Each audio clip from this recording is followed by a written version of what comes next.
You hold two contradictory beliefs right now, not about politics, not about someone else, about yourself. And your brain is actively hiding it from you. That's not a metaphor. That's a mechanism.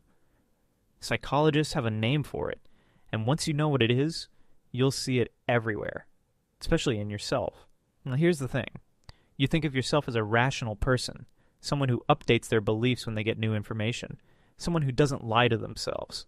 That's what most people believe. And that belief is almost certainly wrong. In 1957, a psychologist named Leon Festinger published a theory. He called it cognitive dissonance. The idea was simple and devastating. When two of your beliefs contradict each other, your brain doesn't fix the contradiction. It hides it. It rewrites one of the beliefs to make the conflict disappear. Not consciously, not deliberately.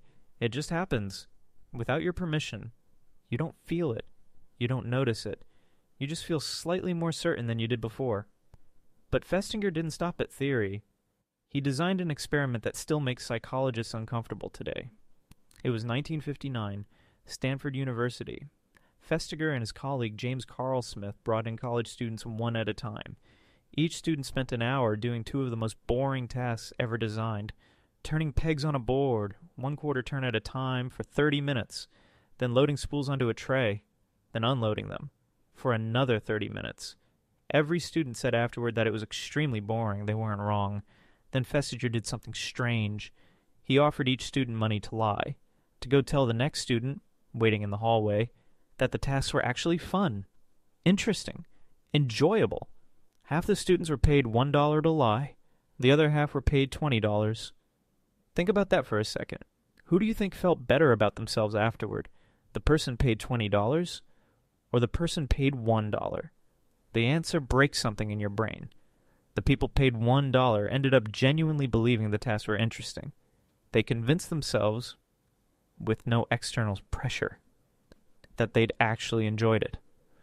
The people paid $20. They knew they lied. They were fine with it. $20 was a good enough reason to say something false. $1 wasn't. So what happened to the $1 group? They couldn't live with the contradiction. I am a good, honest person. I just lied for almost nothing.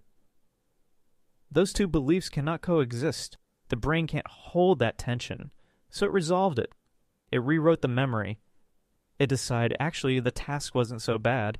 That's cognitive dissonance, not confusion, not doubt. Your brain editing your past in real time to protect a story about who you are. And here's where this gets personal. Because Festinger's experiment wasn't about boring tasks. It was about you. Right now, think about the last time you did something you knew was wrong, not illegal, just wrong for you. You stayed in a situation you knew was bad. You said something you knew wasn't true. You made a choice that contradicted what you claimed to believe about yourself. What happened afterward? Did you admit you were wrong? Or did the story shift a little? Did the situation suddenly seem more reasonable than it had before? Did the other person seem more at fault? Did you find a reason it was actually the right call? That's not rationalization. That's your brain's survival mechanism. And it runs constantly in the background without your awareness. Here's a case study that makes this impossible to ignore. Smokers. Most people who smoke know without any doubt that smoking causes cancer. They know it shortens their life. They know it. And they continue. How do they live with that contradiction? Ask them and they'll tell you. I exercise, so it balances out. My grandfather smoked until he was 90. The stress of quitting would be worse for me. You have to die of something. These aren't excuses they invented. These are beliefs they genuinely hold. Their brain manufactured them to close the gap between I want to smoke and I don't want to die. The dissonance was unbearable. The brain made it bearable. And they never felt the edit happen. This is the part nobody tells you. You will not notice when this happens to you. That's the whole point.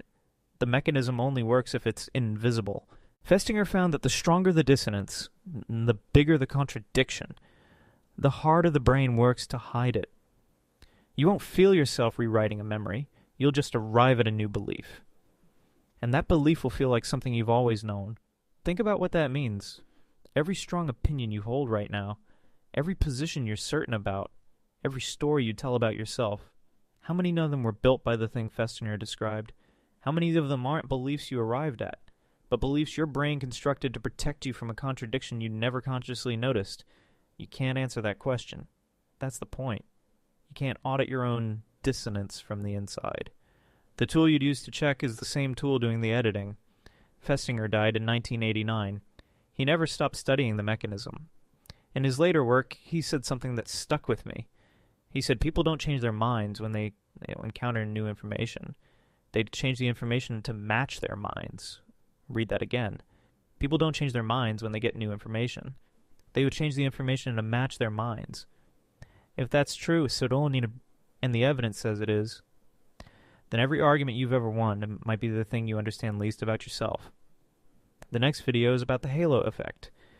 The invisible force that decides who you trust, who you hire, and who you fall for before you've said a single word. It's darker than it sounds.